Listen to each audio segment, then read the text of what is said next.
Welcome to Borders and Beyond. I'm your host, Martin. Today we're going to be looking at, basically what's happening is that Australia is staring down a perfect storm.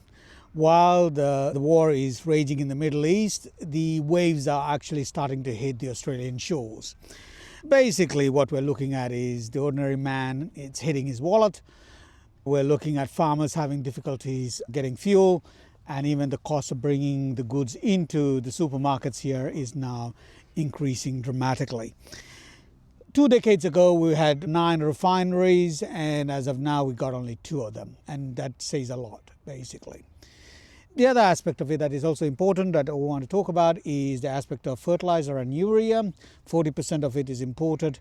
And obviously, that is now a major issue. With the cost of fertilizer now up by 40%, you can expect that to hit the ordinary person like me and my colleague here, to hit our wallets. So to discuss this in a bit more detail, I have with me my co-host, Vinny. Welcome, Vinny. Thank you, Martin. How are you, mate? I am well, thank you, Martin. All right. Before we start, let's have a bit of a Cheers. ching. Yeah, let's have that. All right. These are not great times, but we might as well enjoy the beer, yeah? Whilst it's still around, Martin. I was going to say, this is not quite cricket, is it? It is not, mate. It is not. And it's simply because these are interesting times we're facing. Very interesting times. Both of us alluded to it previously in some of our episodes. And basically, just to give you a bit of a context, everyone, we live in Melbourne, Australia. I've lived here for 30 plus years. Vinny has been here for how long, mate? Nearly 17 years now. Nearly 17 years. And I've gone through the cycles here of both, near depression, recession and everything else. But this one is really scary. So I just thought, look, I think we should be honest with our subscribers and our viewers and just let you know what we're looking at. Vinny, look, mate, as I mentioned in my introduction, we are an island country. Mm-hmm. We are cut off from the rest of the world. Basically, if we have to fly to Europe, it's nearly a 24-hour flight. Absolutely. Anywhere to England and things like that. And we always had this assumption that anything that happens on that side of the world happens there and nothing's going to hit us, right?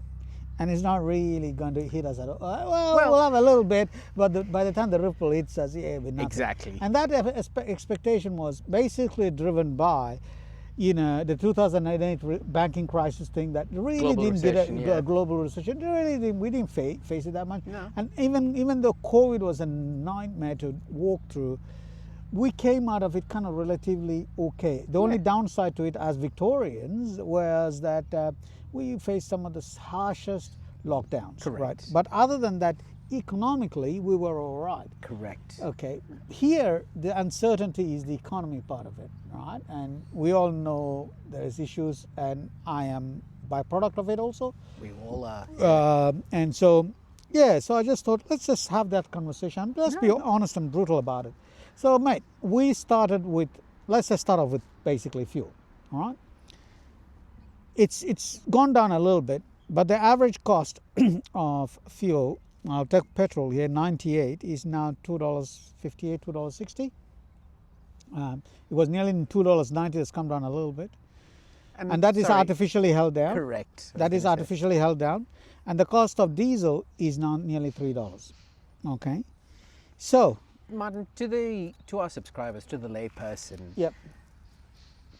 Could you elaborate on artificially held down? Yeah, I can, mate. To be honest with you, look. So basically, what they've done is, so the cost on excise. There's an excise duty, right? There's a duty on tax on it. So they halved it.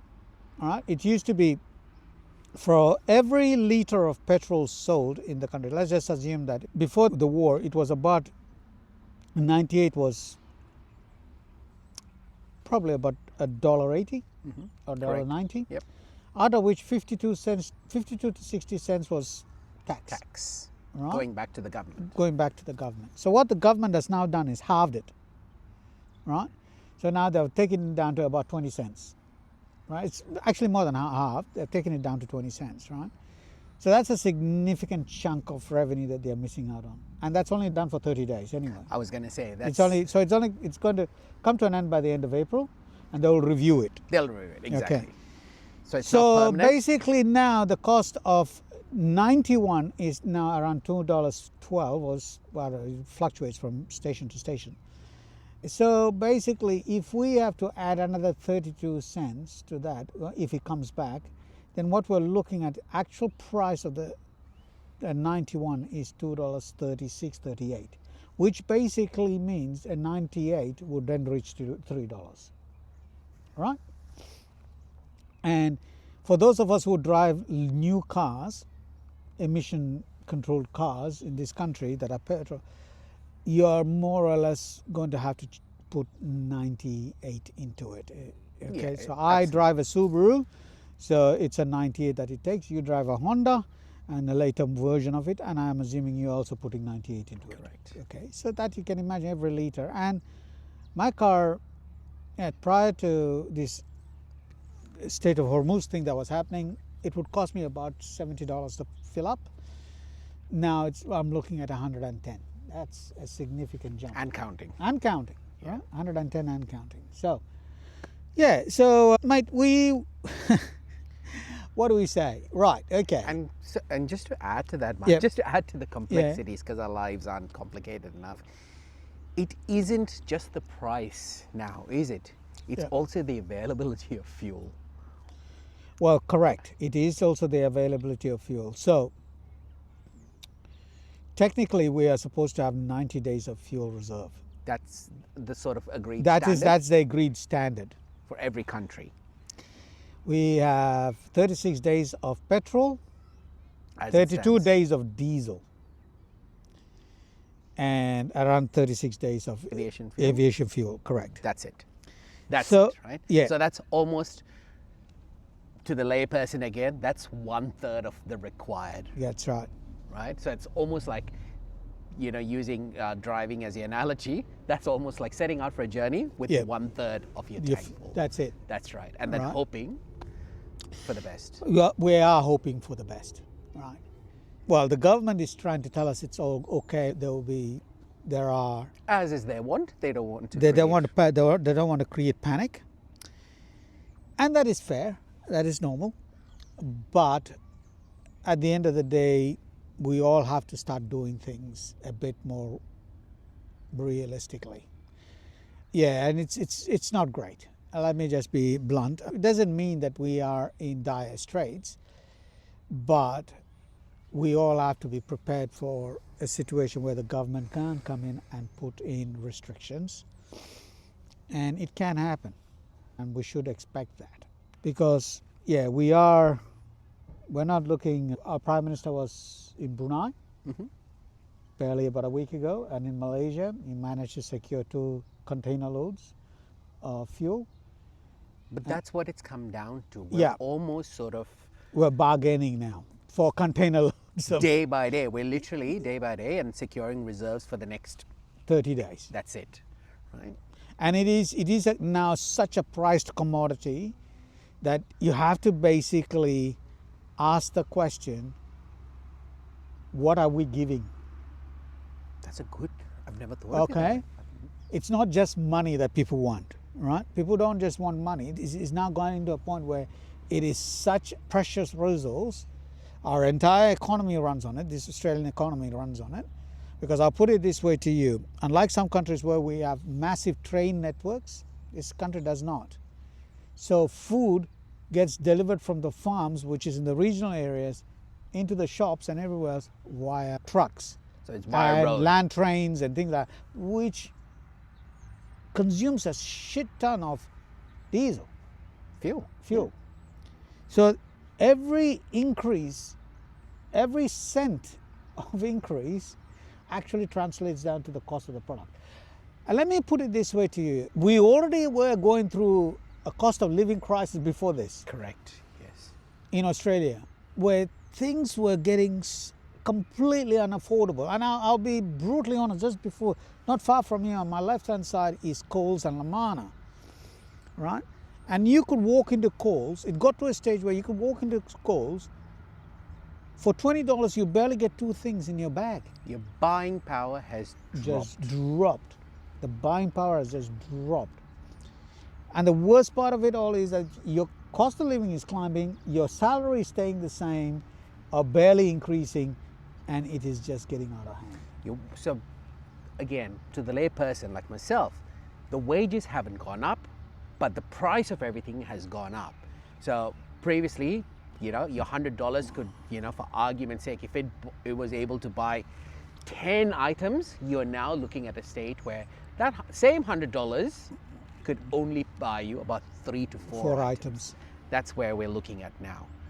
So that's a significant drop in the purchasing value of the dollar. Correct. And it's, am I safe to say, Martin, this isn't just buying goods and services. We're talking about prices everywhere. So your car registration prices have gone up.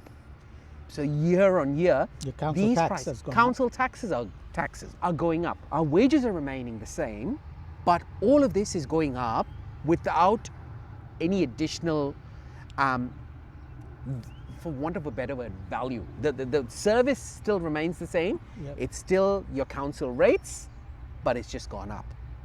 That's right. Your loan service, your mortgage serviceability has gone up, but it's still the same mortgage, right? Your repayments have gone up. It's still the same principal the amount of disposable income in your wallet is shrinking. It's dramatically shrinking, right? It's not pleasant. I can bluntly put it that way. Correct. And again, it's just the global phenomenon. As the prices are going up, vendors, suppliers do not have a choice but to pass that down to the consumer. Absolutely. I got an email I subscribe to a streaming service, and I'm not dropping names here, but just got an email saying, unfortunately, prices are going up. What does that mean? It's not like they're adding more content. It's not like suddenly overnight my streaming service is magically going to add more stuff in it. No, it's just the price is going up. Simple as that. Yeah. And to have the same viewing experience. Same viewing experience. Your prices are going up, right? So just overnight for no rhyme or reason. Overnight. Right? This is the insanity. And right now, look, I'll put it this way to you. This is how bad this situation is, just to give you a contextual point. One of the busiest routes was Sydney-Melbourne in terms of flying. This has basically come down to a third. That's basically how bad it is. There's been appeals by the Prime Minister and the government to say, if you can avoid flying, please avoid flying. If you can, absolutely, to the point where if you can avoid driving as well. If you can avoid driving, please. We live in Victoria. We currently have free public transport. The moment this hit, they made it free. It used to be about $8 to $10. How much was it? Traveling? About $8 to $10. A day's travel up and down would be about approximately that. Peg it at 10. They've made it free. More, so people can just, rather than taking their cars, go on the tram or on the train and get to work. And which, God bless people, they've been doing it. And that has kept us a bit stabilized. But that can't last forever. That can't last forever. And secondly, we've just come out of COVID not too long ago, mate. And that itself was dramatic and problematic. And the government pumped a ton of money into the economy just to get. So now we're adding debt on more debt. And on top of that, again, we're talking, the case in point here is we're in Victoria. So we're talking, the reference that we make to free public transport is for the state of Victoria only. Right? We're only concentrating on that. Martin is right. For the month of April, the Premier Jacinta Allen said it was going to be free public transport. Now, as of this morning, that has been extended for the month of May. And for the rest of the year, they are dropping the public transport prices to 50%. Oh, I'm glad. That was me. But again, we say free, nothing in this world is free. So there is a downstream cost effect. As Martin pointed out, during COVID, Victoria is one of the harshest states in the world that had lockdown restrictions. That burnt a huge financial debt, right? That was exacerbated by the cancellation of the Commonwealth Games. Correct. So already staring down the We're barrel of. we're staring down the barrel of huge debt it's going to be generational. And here's a couple of other things. The Reserve Bank of Australia, we all own homes, right? And obviously you have to, that's your mortgage payment, monthly installment payment, okay. The thing that you have to understand is, as the prices climb, the inflationary effect is high. Correct. So inflation starts to climb. The Reserve Bank of Australia, which is the central bank for Australia, has only one blunt instrument that they can use. And what is it? Increase interest rate. So the cash rate goes up. What ends up happening? If you're not locked in, your interest rate will go, my interest rate will go up. Yeah. So my repayments go up. That is what we're staring at, right? And just to give you a bit of a context, Australia has one of the highest debt loads in terms of household debt loads compared to the rest of the world, one of the highest, right? And mostly it's mortgage related debt.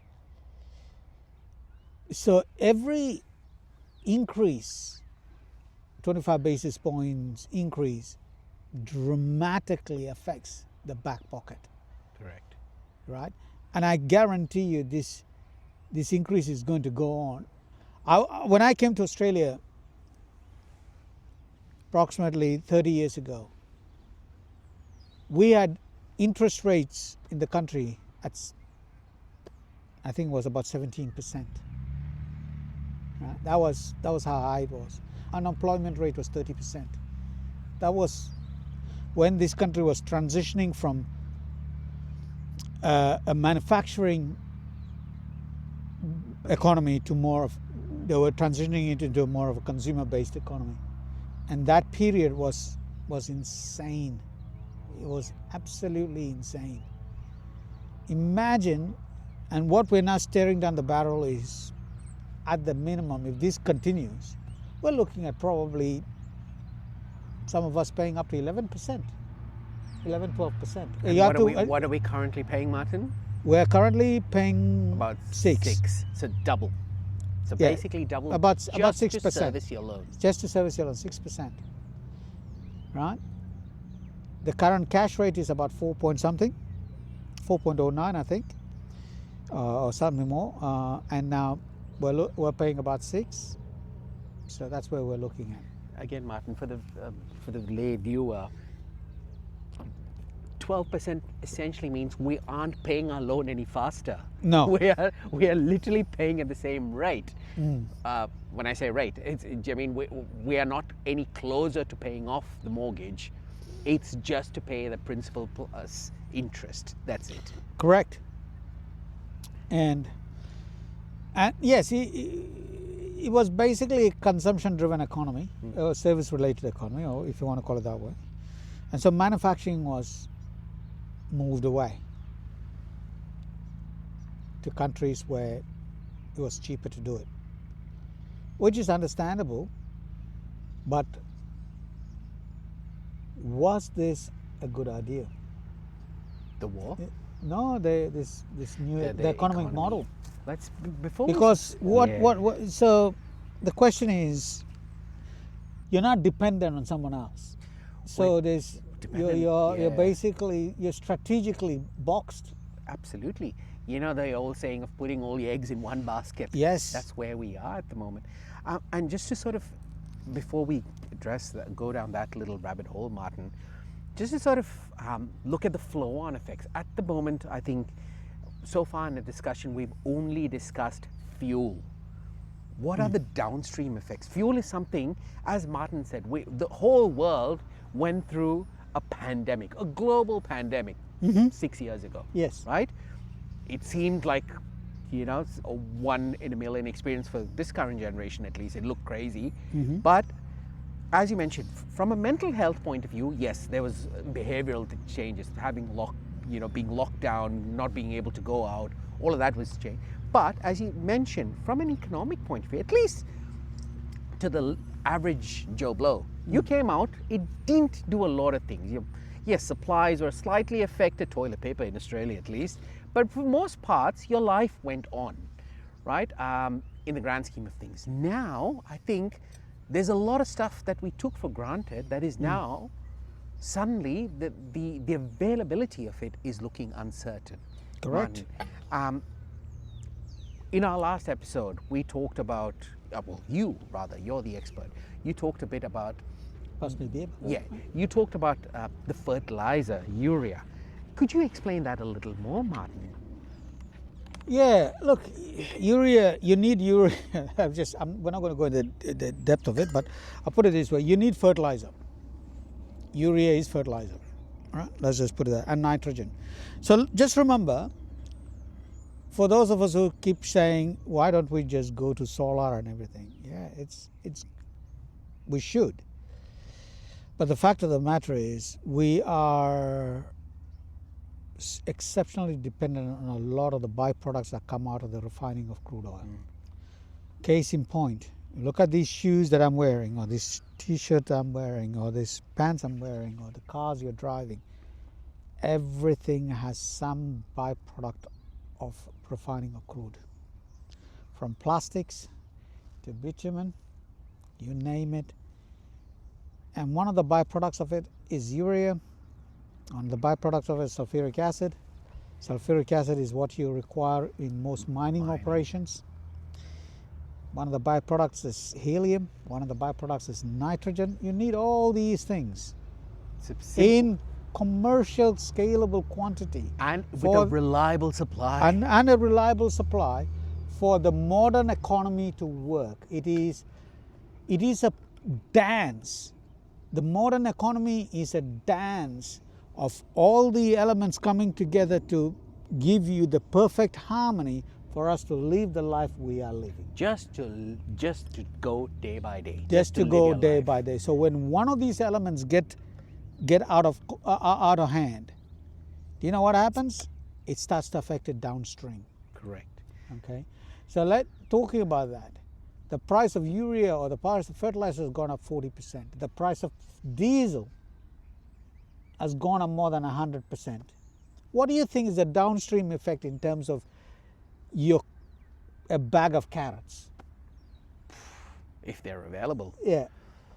What do you think is the downstream effect of that? If a bag, or even milk. Oh. All right? If you don't have fertilizer, you cannot enrich your crops. You can't. From a we are not economists, we're not trained economists at least, but you have no fertilizer, you can't grow your crops. If you can't grow your crops, you cannot have food to eat. Yeah. And for your livestock, That's right. Your livestock does not have enough grass or grains to feed. That is true. Look, the downstream effect is compounded. It's not just a pure multiplication, it's a compounding effect. We already, as I said, we had a cost of living crisis. It's just going to get a really serious cost of living crisis. And I hate to say this, if this war continues, we are looking at rationing. For Indians, we knew what rationing is, and we all grew up with it. If you were born in India, not this generation, but our vintage, we know what rationing is, and you already had a ration card. Australians don't know that shit. I'm telling you, it is going to be fun and games for these mob. And again, that's as things stand at the moment. Mm-hmm. Martin, would that be safe to say? Yep. Again, this is not to say that this is what our future looks like, but I think what we're trying to suggest, or what Martin is trying to say in his expert view, is this is the future that we need to be prepared for. Correct. Look, there's no amount of preparing that we can go for, but it helps to sort of, I wouldn't necessarily help, but it's almost start conditioning yourself to a new reality. Paradigm, yes. New paradigm. And I'll tell you why we needed to do this. I'll tell you why, because, mate, we, at the end of the Cold War, 1990s, when the Soviet Union collapsed Yep. and the Americans came up, and the new economic model was brought out where it was a consumption-led economy. And what they were doing was basically move all the things to the different parts of the world where you became good at that and you did that, and then everybody imported, exported, do things like that. So Australia would export things, iron ore and raw materials. The finished products came back from China and the rest of the world and things. So everybody was doing. So it was based on a symphony where everybody traded with everybody without any hassles. Correct. Hence, nobody wanted to manufacture, or it became too expensive to manufacture. That's exactly the reason why we went from 9 refineries in the country, we're a continent, don't forget, Yes. to 2. 2. And one of them just caught fire. So we're now down to 60% of capacity on that one. So we are now with 1.5. That's our refining capacity, 1.5. For a country that is this big, with 25 million people all living on the coast,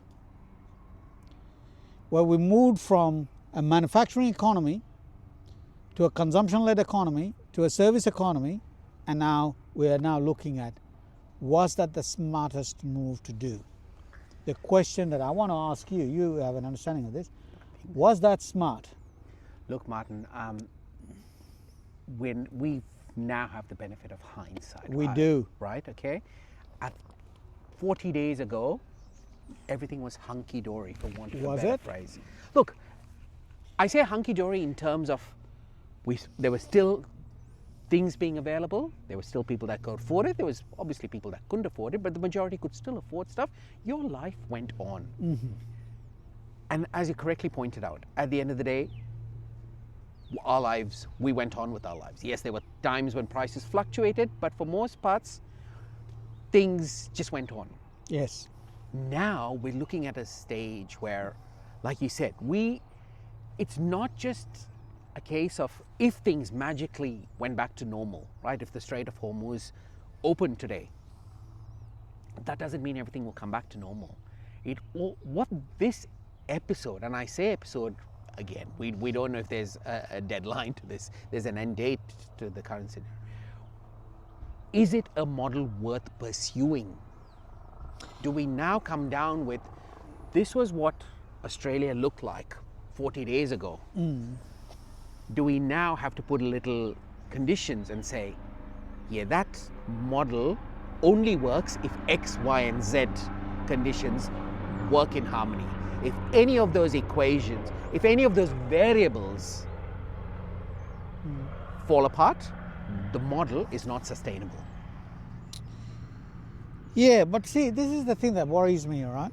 Me and you, we're not economic experts. No. Right, excuse me, I'm getting a bit warm, so I'm going to take this. Could you hold for a second? Sure. I'll just take this off. Hot ass. Maybe take the second layer also, man, because it's just going to get warmer. Yeah, that's all right. Give me that. So basically what I would say is this. There was amber light flashing. There's no question about it. I'll tell you why I would say that. America had already stated that China was its biggest threat, right? Economically. And as a result, they wanted to pivot away from moving all manufacturing from China away to other parts of the world. So that was one part of it. And we were then looking at a situation that was also going to disrupt supply chains there. Yes. And let's not forget that you had only one hegemon, which was the Americans. And those of you who are aligned with the American, the Western model, right, the likes of Australia, New Zealand, England, and all these countries, they benefited from the fact that they could do most things without actually being questioned. And the rest of the world who were not doing that obviously got questioned on certain things, and you had no other way to do things. Now, China was challenging that model, right? And obviously that became, they were going to start moving things from there to Vietnam to India, and you could see a diversification. The funny part of this model that they came up with for China was just basically because they wanted to split China and Russia. And that was the model. Right. Why they're driving a between wedge, and hence they went through with the communist China and wanted to pump them up. All right. But anyway, look, it is what it is. But there was already lights flashing because last year there was a 12-day war. Yeah. And we all knew what was coming. That 12-day war, the only thing that happened was that but the Americans and Israelis realized that they couldn't continue fighting. They realized they were going to run out. And there was a lot of things that was happening, and they thought, okay, yeah, we need to get out of this. Now, that would have been big, huge amber lights. Correct. Can I? Sorry, Martin. Go on. You talk about China and the supply chain. Yep. You and I, as the lay person, Yep. this is something, if anything, that we should have learned from the COVID pandemic Yep. was the fact that a lot of our supply chains was coming via China. When the world went into lockdown, Yep. supply chains were affected.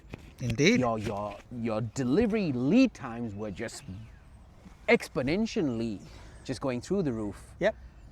And when the pandemic ended, you would have thought at least I would have thought, Yep. right, for people above our pay grade, they would have had a little more safety measures in place.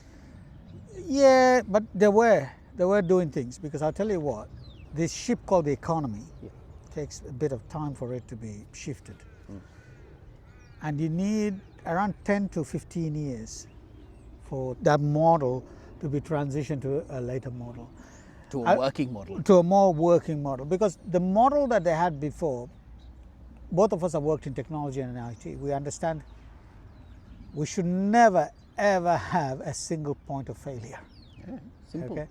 But the fact of the matter is, the model was designed with a single point of failure, because we had China was just the manufacturing behemoth. And It was and it is a manufacturing. Still is, right? They started with low value, and they've climbed up the value chain. Now they're doing both low value and premium products and extreme high value with the same efficiency. Probably improved. Delivering at a cost-effective. Thank you, Martin. Right? And you're like, how? So they never captured the entire value chain. It's not like where they captured one section of the value. They initially started at the lower bottom of it, and then they captured the entire value chain. You cannot compete. And that's my point. You cannot compete. This is bottom line what it is. It's all about the bottom line. They can produce a chip at a quarter of the price of what Samsung or all these guys can produce. And right? And guarantee you, and you can see it, right? Example of it was these AI models that came out, right? And you had ChatGPT, and all of a sudden, what was that model that came out of China that was free? Oh my God, I blanked out. Anyway, there was that. I mean, like, there's tons of these correlations that you can look at, and you just think, crikey. I'll give you an example. The cost of a car in Australia, if you want to get it from Japan, right, which is what we all look at, Japan. So this is how the value chain worked in cars in Australia. So there was the Japanese, the Koreans, then the Chinese, and we, the Indians, are just coming into the market.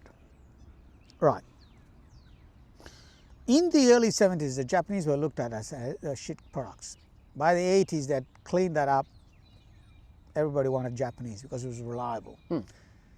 By the 80s, mid-80s, come 90s, the Koreans started coming in. The Hyundai started coming in. The Daewoo and all those guys started coming in. And then basically what happened in the value chain was that the Japanese brands went up the value chain. These guys started at the bottom, right? The Koreans now took, now the Chinese have come in and they're looking at the value chain at the bottom. But you know what? Those guys are going to capture every aspect of the value chain, because one, they can produce cars at 1/3 the cost of producing one of these cars that would deliver the comfort and the reliability without it hitting your back pocket. And that was a great little sort of point you made there, Martin. Couple of points there, Martin. And I think that's, again, to the average Joe. It's very easy to say, well, stuff them. Why don't we just start building it locally here? We can start. Why don't we start manufacturing our own cars? Why don't we start manufacturing our own goods? Good point. Sounds good. It sounds good in theory. But you cannot, as we mentioned at the start, our wages are remaining the same. We cannot physically produce something at the prices that is currently that China is producing it for. You cannot have a car produced in Australia for under 30,000. I'll do the Macca's example so that everyone understands it, or McDonald's example. The cost of a double quarter pounder medium meal in Australia here is $15.60 or 70 cents. Let's round it at 15 for argument's sake. $15. The same double quarter pounder meal in Bali was costing me, I think, approximately $9 Australian. That's the difference. And if anyone's interested, that's why the economists came up with the Big Mac Index. Correct. Because one of the easily most comparable products, really, from worldwide is because McDonald's, all said and done, is standard. The burger, the quality of the burger, the width of the patty, the number of ingredients that go into that patty is constant. The amount of sauce that goes into every burger is down to the actual micro milliliter, if there even is. So, as Martin pointed out, it's a good indicator. It's a great indicator because that essentially means what a Big Mac costs in a particular part of the world and how it costs against the same product, regardless of the quality. Keeping the quality consistent, it just shows how it's priced in different parts of the world. And as Martin pointed out, in Bali, that same product, the same value, the same taste factor, the same size of it, not a centimeter small, not a centimeter big, costs about $15 here, and that costs only $9. So about nearly 50% less. And I'll also say this, that exactly translates to the refinery problem we're facing, from 9 to 2. I keep stating this. Why? Why did they have to close down? Well, it's a very simple reason why they had to close down. The cost of running them and the cost of production was nowhere near what the likes of Jamnagar could do. Jamnagar could produce in one day what all these 9 took a week to produce, and was cheaper. Even if you had to import it in, it was cheaper. So Martin, so basically, it was almost cheaper to get it, offshore than to produce it at home. Correct. To the layperson, that's almost saying it is cheaper to do takeaway than to have a home cooked meal. Make sense of that, if you will. That's a really good analogy, by the way. And hence, we then basically got rid of our strategic independence and became strategically dependent. Now, that's an okay model if everybody gets along. Exactly. Right? And I think it was predicated on the fact that everybody got along. Correct. One world, one family. One world, one family. Kumbaya. But it's not that anymore. So, mate, I've got to ask you a couple of questions, if you don't mind. I'm also looking up as well, Martin, and I think Australia has always been, the gas reserves. I think LNG, Australia has always been a massive producer of LNG. Yeah. Go on, So, as you talked about, now people, the trading of goods or commodities really isn't just predicated on money anymore. Is there anything that Australia can do from that regard? Well, can we say, well, we've got massive LNG reserves, surely we've got the cards there, we hold the cards there, can we not negotiate something else better? Well, I think that's where the direction is going to have to go. Because what was happening was, in this economy that we used to live in, which, look, in fairness, we shouldn't castigate it, simply because we had nearly 30 years of really good prosperity. Up until 1 month ago, it was all right. It was all right. I mean, things were wobbly after COVID, and things started getting more wobbly, and the economic model was really shaky. And let's be brutally honest, it was shaky. But it still worked. It still worked, but now it's getting to a point where we have to start onshoring manufacturing. The fissures have appeared. The fissures have appeared. So the model is only as good as what the baseline expectations were, right? But the moment the baselines don't really meet what is expected, then we have to start looking at a new economic model. And so onshoring of manufacturing is going to start happening. So remember, we moved away from a manufacturing economy, consumption economy, to a services economy, and now we're coming back to what I would consider a hybrid model, where we're going to be doing manufacturing as well as, because there's not a chance. If we were to manufacture a car, I guarantee nobody will be able to own one. Car is probably, We would not be. Yeah. The government will have to subsidize it. Your local electronics, a TV. We will not be able to afford it. To even make a tablet like this. By the way, this tablet is a Lenovo tablet. Do you know how much this is? I'm not joking. This tablet is only $300. This same similar tablet with a pen and everything, right? If you were to buy the Samsung model of this, and this is a really good tablet, I'm not kidding you. The Samsung model of this is nearly $1,000. Triple. Right? It's triple that. This is Lenovo China. That's the difference. And if this same thing was to be made in Australia, I guarantee you, I promise you, we're looking at $3,000. We're looking at $3,000 just to own this. Just to produce one. Just to produce one. It's not feasible. So right? So I mean, we're looking at a situation where offshoring is going to happen.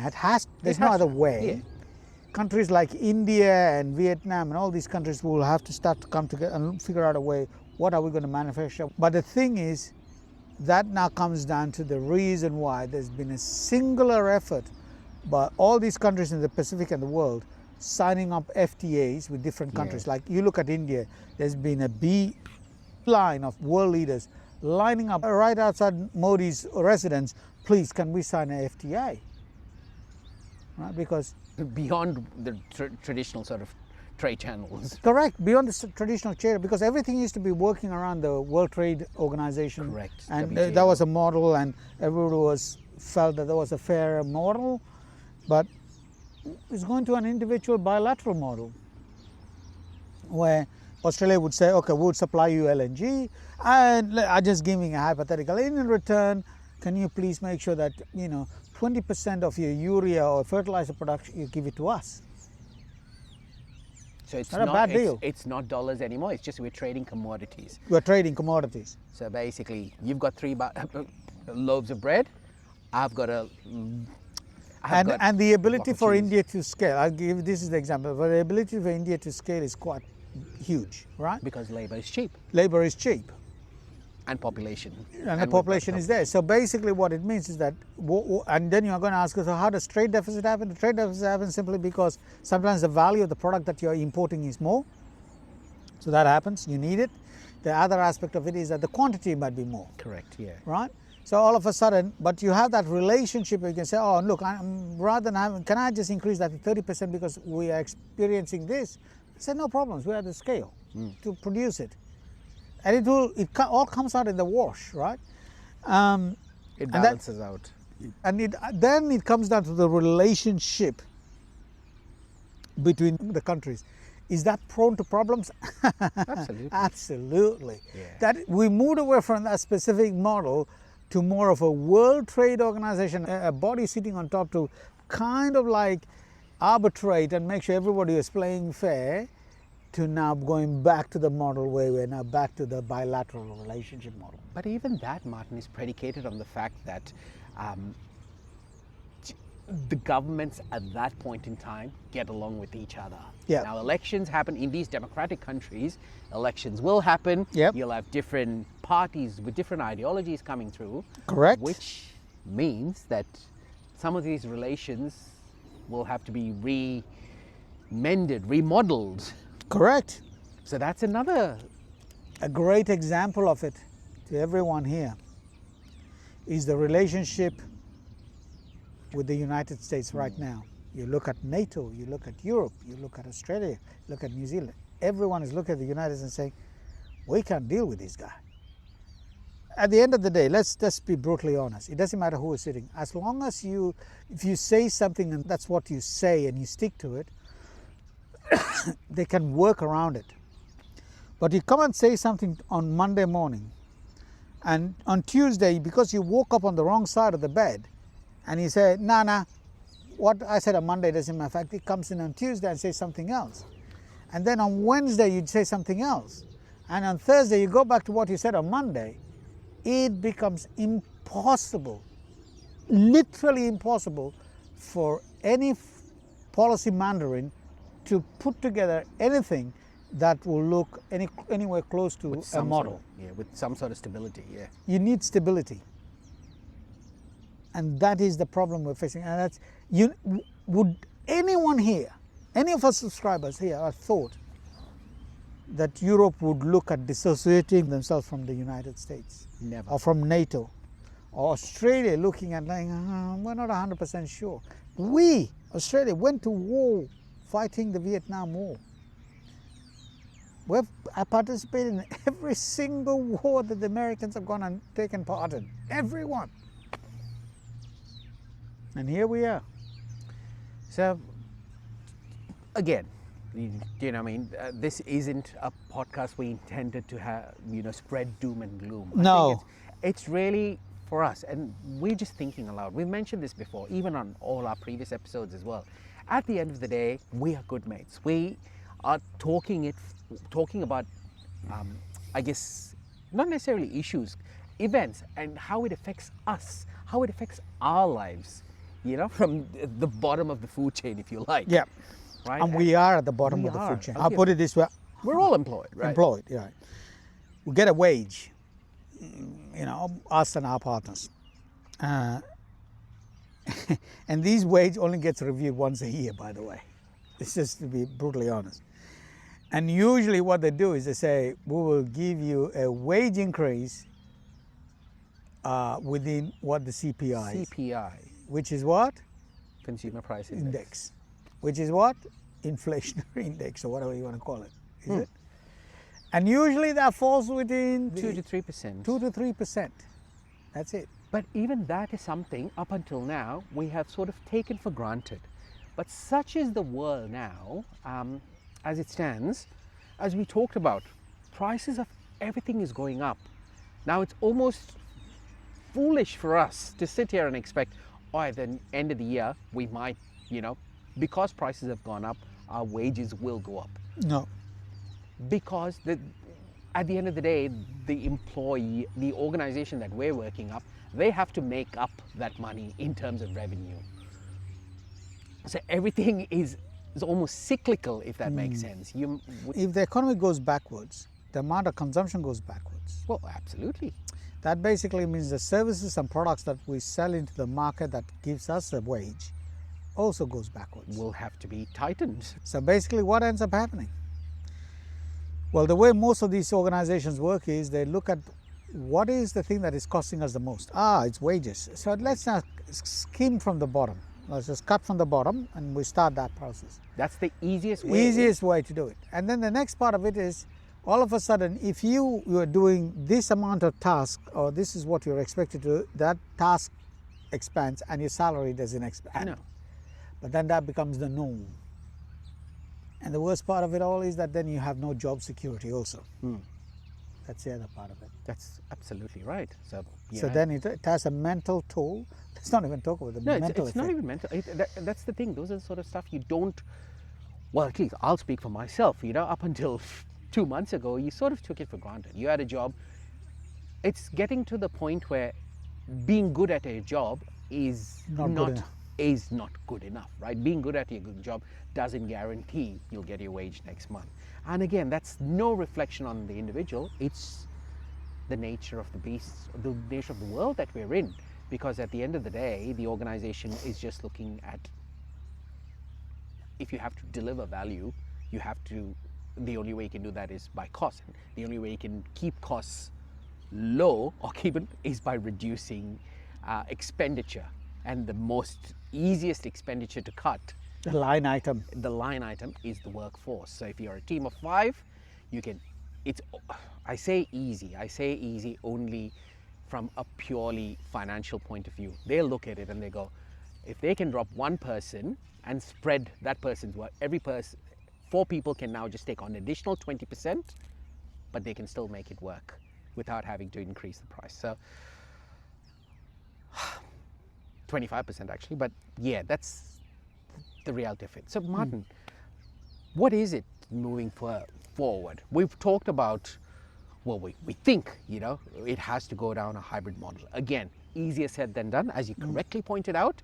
You could come up with a model, but the effects or the benefit of that, we will not see for another at least 10 years. 10 years is probably, even that's an optimistic. I reckon it'll be 15 to 20. Yeah, look, even that's optimistic. So, which means for the next 10 years, that's assuming everything goes back to normal overnight. What, if you had a crystal ball in front of you, how do we sort of, look, humans are resilient, right? We will find a way through it. We have to find a way through it. But if you had a crystal ball in front of you, Martin, Yep. what do you foresee? Yeah, the way I would foresee is like nations will start trading together. Like countries will look for scale. So I'll give you an example. Australia would look into India and say, what can we get from you? And in return, what do we give you? So it's not currency anymore. So it'll be currency because you need more currency course, yeah. But what will end up happening is that's the model for the next 10, 15 years. But the problem with that model is you're hoping that that model holds tightly, right? And that would mean previously where the model was based on alliances, Yes, yeah. right? That model is going to disappear, and it will be just purely economic interest. So the aspects of lecturing, human rights, and all that is going to disappear. It has to, unfortunately. Because if you want to keep costs. So, for example, if you want the clothing industry to be alive here, you will have to bring it from Bangladesh and Vietnam and everything else. If you start preaching to them about human rights and this and that and workers' conditions, it's already bad enough with all these things. But the fact of the matter is, nobody's going to take it on. And I think that's what it is. Look, all right. So haters can come and I think we're not saying that's the we condone, we agree with the model. It's just a reality. It is a reality. There have to be things where we just have to. But what I'm also going to drive at is the fundamental economic model as we exited Second World War that came out of Bretton Woods has expired. Yes. Where the model was everyone would use the US dollar.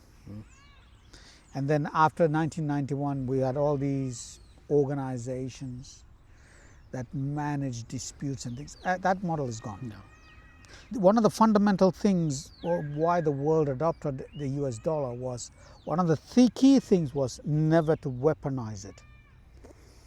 And what the Americans have done is they've forgotten the lessons of World War II, and the new generation don't understand it. No. This is something me and you have talked about. Correct. In the Arab world. Yeah. They don't understand. The previous generation went through a period where they were just that broke. And they were not that rich. They came from the bottom up. They came from, this new generation only knows wealth. And so they don't have a clue. So they have no idea. They can't even begin to comprehend. Correct. Yes, at some point, you and I, we grew up in a generation where, our folks would have said, oh, we walked about 10 kilometers away. I'm sure every Indian father every Indian has heard this line from their father. I walk 10 miles or 10 kilometers to go to my school and things, and money doesn't grow on trees. You've heard this line. I'm sure you have. But again, coming from a developing country, we are of Indian ethnicity. Martin has grown up in Nigeria as well. So, I want to say we appreciate that model. The current generation, as we talked about the world leaders, especially in the Middle East, that current crop has been swimming in wealth, right? They cannot even begin to comprehend. So it is a lifestyle change, let alone a policy change for them. I mean, yeah, it is. And imagine the same thing applicable to us, but in a lower model. It's basically we have to have a lifestyle change. Yeah, there are things like we talked about previously that you took for granted. You just sit there and now realize, yeah, having a car, it is a luxury. Previously, 2 months ago, we talked about having a vehicle as a necessity. Now it's getting to a stage where not just having a vehicle is a luxury, having the fuel to power that car is a luxury. Absolutely. It is no joke, guys. It is not a joke. I mean, it's the model that came out of Bretton Woods is completely gone. Yeah. The fact that the American dollar is now under challenge, and it is under challenge, and simply because they weaponized it, and as a result, now everybody is wondering, is it safe to trade in US dollars? And the fact of the matter is it's not. It's not.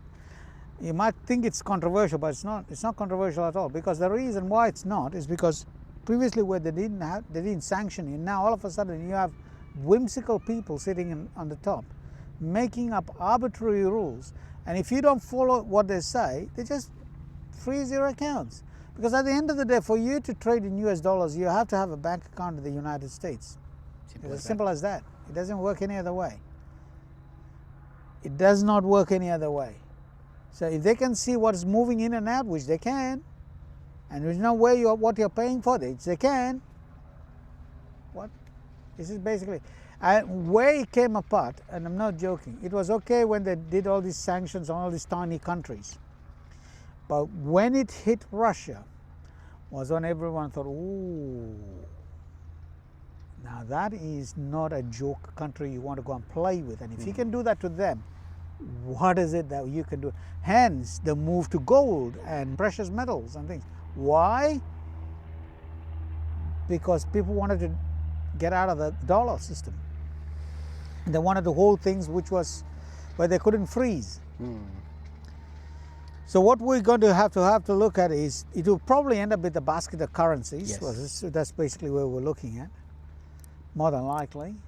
Or a body that comes in and creates an artificial currency, and then they create saying this is what it works on, and says this many rupees to that, based on your economic model and everything else, and then that will hopefully survive for 40 years before it becomes politicized and weaponized, and then we have to look at another model. That's basically my thought process. No, and I agree, Martin. I cannot see, as you correctly pointed out, I wouldn't even want to rephrase it, the previous model has expired. It has reached its use-by date. It cannot be a model that the world can, or any country can, move forward on. So there has to be a change in policy.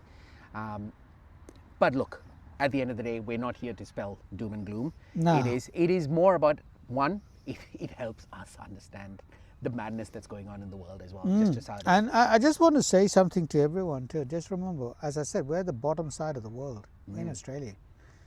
Usually shit happens in the other side of the world. Nobody gives a shit here. No one. I promise you that. Right? No one gives a shit. The funniest part of it all is that because we are an island continent and a nation also, we have sailed through some of the worst things that have happened with barely any ripple hitting us. But I do honestly believe that this one... Well, we're already feeling the ripples, right? We are this feeling is the ripples. The start of it, right? This is just the start of it. And I'll give you an economic projection if this war continues beyond mid-2026. You think mid-2026, Mark? Yep. Because let's put it this way. We're already in April getting to May. It is just June. It's already financial year for people in the corporate world. Correct. We're looking at unemployment going past 6%. Wow. Okay? We're looking at fuel prices if this blockade continues. Now, there was supposed to be a ceasefire. It was supposed to be open. and then Bob's your uncle. It didn't open. Oh well, he opened for 5 seconds and it's now been shut. The only thing I've seen more fickle than those things are my New Year resolutions. Oh yeah, that's that's so true. Well, mine too. Let's just put it. So we're looking at unleaded petrol potentially at $3.50. Wow. Food prices, perishables up to 50% more. So we're talking basically- a bag of carrots from Bag of carrots, Your loaf $3.60. of bread. Your loaf of bread. Yeah. Real wages being eroded. Discretionary spending collapsing, which is very important for the economy. That is you going down and buying pizza. Yeah. So basically the hospitality industry is the first one going to get hit. Your Friday night takeaways. are a Goes. luxury. Yep. And then obviously the mortgage stress spike. I think the mortgage stress is something. We're all in this mad rush to own a house. Yes. One of the fundamentals of Australian living and what you're brought up on. And it's pounded into you, I think. Absolutely pounded into you. Do not rent, go and buy a house. Go and buy a house. And again, This is like a gold standard statement that you would course. hear from everyone. Why are you renting? Go and buy a house. it's an asset. It's an asset. So the reality is, again, we say buy so loosely. We use the term buy. We're not. Oh, well, we don't own it. We The are bank in does. debt. The bank does. It takes about a normal mortgage is about 30 years serviceability, right? So Yeah. you're still, if you take a mortgage today, you're still 30 years away from actually owning it. All this does mean is it's still going to be 30 years. It is not a... Look, we're not... Again, I'll reiterate, between me and him, we're not trying to play into doom and gloom situation. But what we're trying to do is kind of Have an assess honest where we are, conversation. Yeah. where we're going, the best case scenario and the worst case scenario. And because we're so dependent, we're only a country of 25 million. How many? What's our population? Yeah, about 25 million last I checked. About 25 Could be million wrong, but people, Yeah. which is the size of Bombay, by the way. Yeah. Bombay and Pune You do put together. that into perspective. Yeah. Just to give you, for those of it's just the population of Bombay and Pune, I think about that. And again, that's just population numbers. Now, you look at it from a land mass point of view, Yeah, well, that's a different kettle of fish. that's a different, right? So we are a continent that is spread. Bombay is just a small city in India. Yep, it's a financial city, but It is, everyone yeah, understands yeah. it. Yeah. Or Mumbai, everyone understands Mumbai, it. Correct. But that population is spread across Yeah. the entire continent. So Yeah. the best case scenario is basically where fuel price stabilizes. This whole thing comes to an end. Hopefully it does. And let's It has pray to, for it. yeah. It has to. The problem is it would have, but we have such an erratic personality sitting on the White House that it makes it really hard to decide whether it can work or not. So the RBA, which is the Reserve Bank of Australia, holds interest rates, and fuel price stabilizes at about $2 to $2.50. And that squeeze comes in and it stops, and then we all adjust, and then the pressure valve is released gradually so that we can all start to live. That is the best case scenario we're looking at. So if you have anything to say, add on, that would be great. And you're right, Martin. Look, it has to happen, I feel, because as you mentioned, Martin, the ripples are being felt. Yep. It is going up a notch every day. It's not enough that the ripples are being felt. Yesterday's ripple is not the same that I'm experiencing. Something has to give. Something has to This give. standoff cannot continue Yeah. because it isn't just affecting one person, it is affecting the entire globe. Because, yeah, as we talked about, something as... It's affecting the entire collective. Absolutely.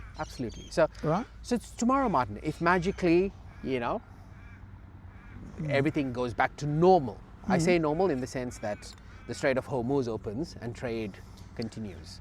I'll tell you straight up, as Qatar said, those damages to 30% of their facilities basically means 30% capacity is short. To bring it back to normal, it will take them about 5 to 7 years. And it's not because it's something they can easily do, it's because No. it costs money there's specialized steel. There's a whole host of things that comes into play. It's not Lego where one block is broken, you just put another And the block block, yeah, it doesn't work like that. So, yeah, that's... So there is going to be a short-term effect. Simple as that. So if things go back to normal overnight, I say things go back to normal, I'm basically I think what we're talking about is purely from a Strait of Hormuz point of view. If that opens up, that doesn't mean everything will just go back to normal overnight. There is going to be a certain lead time in which... I'm just going through the beers, man. Again, make the most of it while you can. Yeah, absolutely. You know what I mean? This is beer is something that we take for granted over here. Yeah. The moment the sun's out, the Eskies are out. The Eskies are out, yeah. So yeah, there will be a period in between, I think, it's safe to say that it will take a while before it goes back to what we think is the normal. So that's pretty much it I can add at this moment, Martin. It's just enjoy what you have at the moment. What this has taught us is, as Martin pointed out, it isn't just relying on one country alone. You now realize that, something as, I wouldn't say insignificant, we almost took the Strait of Hormuz, that narrow passage road in the grand scheme of things has literally brought the world to a standstill. It's brought it down to its knees. So, it certainly has. Absolutely. So it's not overnight you can just find a new trading route. No. If you want to keep costs down, there are certain things you need to go about. I mean, I'll say this, if you want to fly now, like, the cost is insane. That's assuming if the flight goes ahead. Cathay Pacific, if this continues, Cathay Pacific has said they can't continue to service Australia to the level they want to, right? So they're going to cut it down dramatically. They have to. Because it's jet fuel. A barrel of jet fuel was about $80 to $90 prior to this whole thing coming apart. We're now looking at about $230, between $206 and $230 a barrel. And that is if it's available. Yeah, that's... All right? That's if it is available. And by the way, the Geelong refinery that's caught on fire, what it does is produces jet fuel. So now that is only producing up to 60% capacity. Planes fly in here, they can't bring their own fuel, so they have to get it from us. We don't have any. Oh, there you go. Bob's your uncle. So, yeah. So everything will run at reduced capacity. It has to. Yeah. What is the downstream effects? Well, mate, there's not enough flights. That means more pilots are laid off. And there's no pilots, there's more cabin staff are laid off. And that's Prices go up. Prices go up. That's basically it. Anyway. All right. On a closing question, I'm going to come down to this, right? We've gone from 9 refineries to 2, from energy self-sufficiency to import dependence, all while being the world's largest LNG producer. If this war teaches us anything, is that borders matter, and beyond them, the sea lanes are only as safe as the most unstable power in the region wants them to be. So the question for Australians isn't just, will petrol hit $3.50? How do we let ourselves become fragile in the first place? On that lovely note and on that bombshell, we're going to close it off. Thank you, everyone. And for those of you who are new, please subscribe. Give us a like, subscribe. We will see you in the next episode. Thank you very much. Thank you all. Goodbye. Goodbye.